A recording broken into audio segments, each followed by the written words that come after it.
Mountain Heritage Day is a beloved annual festival that celebrates the culture and history of Southern Appalachia. Nestled in the heart of Western North Carolina on the campus of Western Carolina University, Mountain Heritage Day has been a fixture in the community for more than 46 years. It is Western's gift to the region, and with over 10,000 people in attendance this past September, it took a village to plan the event. We spoke with 12 individuals that were involved in the festival's planning to hear their perspective on why this event is so special. I have been a part of Mountain Heritage Day for the past 5 years, most of it peripherally, and this year in the deep end of the ocean. So the people here have a lot of pride in their heritage, and there's a lot of nostalgia with the event, and they look forward to returning every year. And I've been a part of all 32 Mountain Heritages I've been here, even though one of them didn't take place, and one of them I had to be gone because my daughter was born, and then a few years later she was in the hospital. But other than that, I was ready for them, and so I have not missed 32 of them. And I came even before I was an employee. I enjoy coming. But as the ground superintendent, we get the site ready. We do all the setup as far as decorations, the photo op locations. We in advance get the campus looking good. I tell my employees that this is the biggest public event of the year that they will participate in, and we want to do our best to make a positive first impression for people who've never been before. It's just one of the things that I look forward to. Like I said, I came before I started working here, and all my employees love coming. You know, it's one of those days they're required to be here, but yet it's not, they don't feel pressured into being here. They all enjoy it. And so I think my fondest thing is just the sense of community, because there's a lot of people, you only see this one time of the year. A lot of families have, this is kind of like their traditional get together. Hey, we're going to meet you at Mountain Heritage Day. And so seeing that type of response to an event is really neat. I've attended all of them since I was a freshman in 2018. I volunteered in 2019, and then obviously 2020 didn't happen.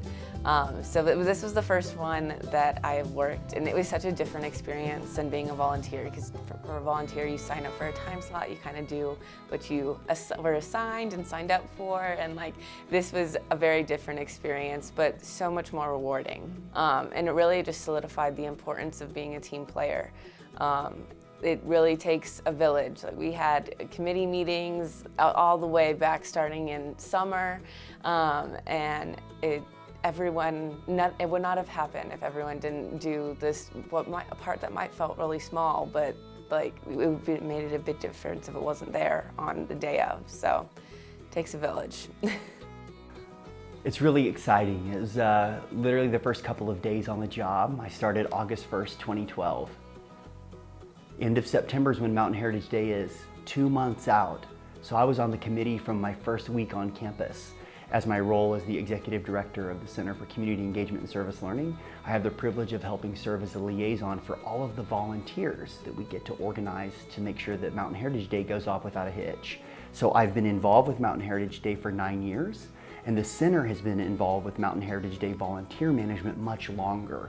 Even before my time, Jennifer Cooper had been heavily involved in that space as well, and still serves as my colleague and co-conspirator in helping organize nearly 130 volunteers to make sure Mountain Heritage Day goes off without any hitches. Because at the end of the day, we want them to have a great experience, but most importantly, we want Mountain Heritage Day to be the gift to the region that it was designed to be. I consider Mountain Heritage Day the best that Western can do to create a front porch for the university. It's like a family reunion. Brings people together who've been to campus maybe yesterday or who are living on campus currently, or people who maybe haven't been to campus in 10 years and are blown away by the development and growth and progress that's happened here in our mountains. And so I think it's a real family-friendly event because it's like a family reunion for so many of our friends across the region. So I love that idea. I think it's really important for the university to engage, appreciate the region. I think it also defines who we are as part of our brand. So I ask a lot of questions anytime I start a project like this, because it's important to find out the why, so that when we message it out, we can connect in a really authentic way and people will want to come because they want to be a part of this too. It's that idea of it takes a village is very true for an event like this, especially because a lot of people, it's their first time doing this specific event. So there's just, I think there were about 30 members on the committee, and everyone worked really hard to make sure that it was a really positive event, especially, you know, I know we're not out of the pandemic yet, but especially since we didn't have it last year, and it's an important event for the region and for the university, we wanted to make sure it was as positive as possible. We usually hire somewhere between 150, maybe almost as many as 200 student workers to work the event. They volunteer for all sorts of different roles. Crowd management, it doesn't sound very nice, but it's helping the visitors find what the fun things are to do, and then also find the things they need, like restrooms and food and water. So that's what a lot of the students help us with. But some of them also do some pretty difficult tasks, like organizing the children's tent activities. We usually have several students managing that. And then helping out at the stages, helping out with our craft demonstrators, giving them lunch breaks. So the students fill a lot of different roles. We try to seek out traditional practitioners of quilting, blacksmithing, woodworking, folks who have learned how to do these different crafts and skills the traditional way, which usually is one-on-one instruction. And they've learned it through family members, they've learned it through friends or associates. They're not just learning it off of YouTube videos.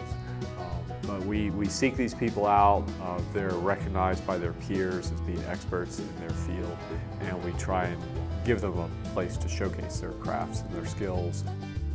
My first Mountain Heritage Day was as a photographer for the Western Carolinian in 1980, and I have been to every Mountain Heritage Day but one since then, and that was the first year I was retired. When you retire, you kind of have to take 6 months away and not be involved with the university or the state, and so I was away for 1 year, and then I came back, and of course the pandemic last year affected it. I think they did a virtual Mountain Heritage Day, but this year we tried to bring it back, and I agreed to help Christy Ash, who was the director of the festival and did a wonderful job, and I agreed to come back and kind of help her because this was her first year as being director of the festival, and so I enjoyed being able to just pitch in and help where I was needed.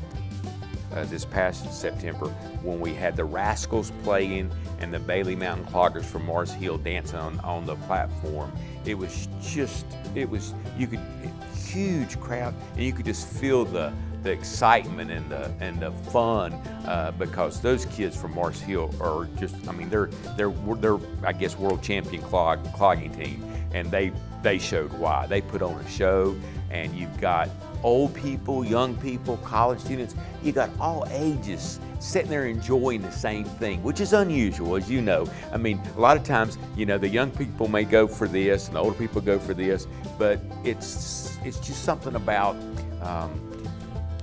that type of performance that draws everybody, and everybody enjoys, you know, those kind of moments. One thing is the stages.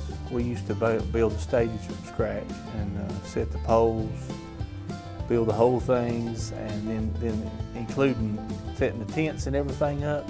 We were looking at a solid week to do this thing and get it prepared and ready to go. Now, since we rent the stages, and it's took a lot of load off of us, and we can do it now easily by laying it out and getting it going in about 3 days.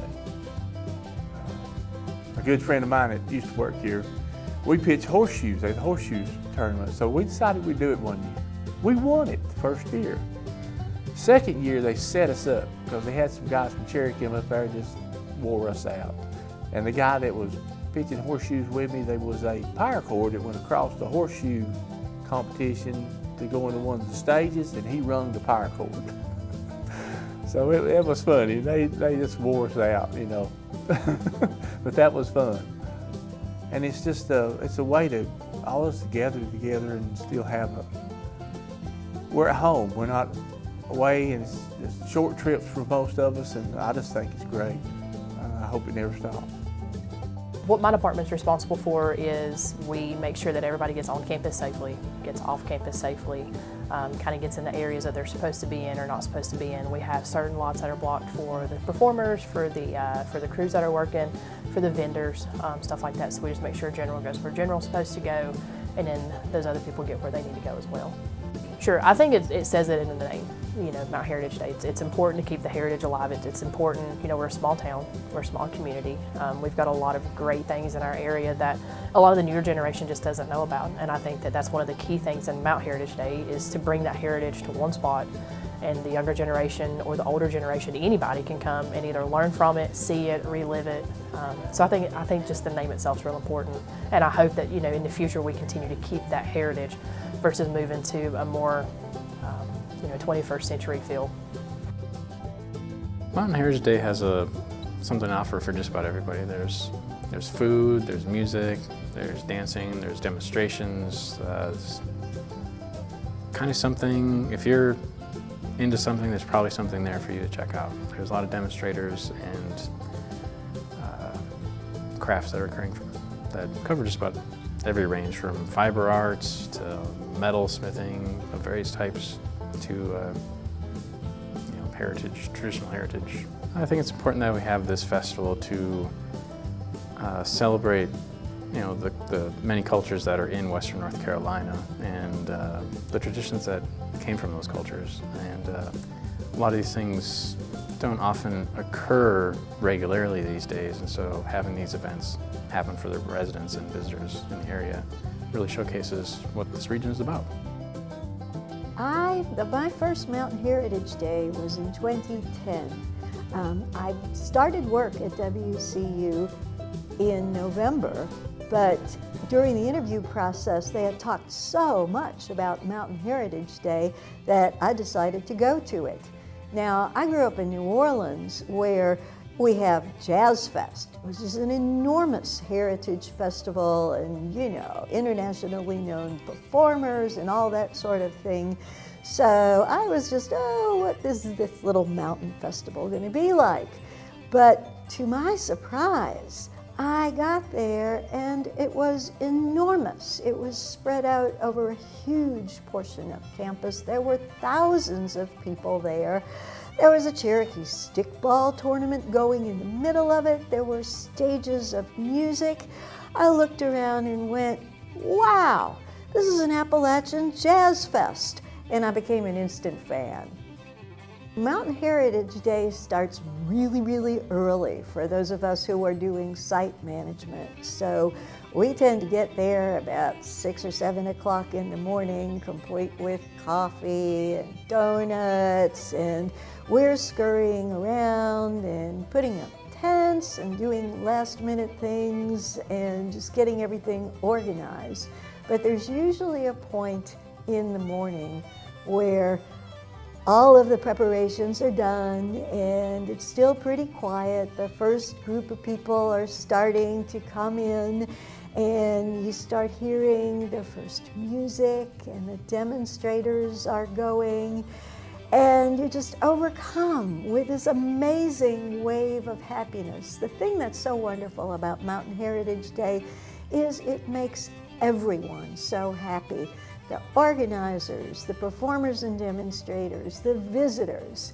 And it's so rare to have a moment of intense group happiness. So that is my Mountain Heritage Day moment, and it happens dependably every year, and I love it.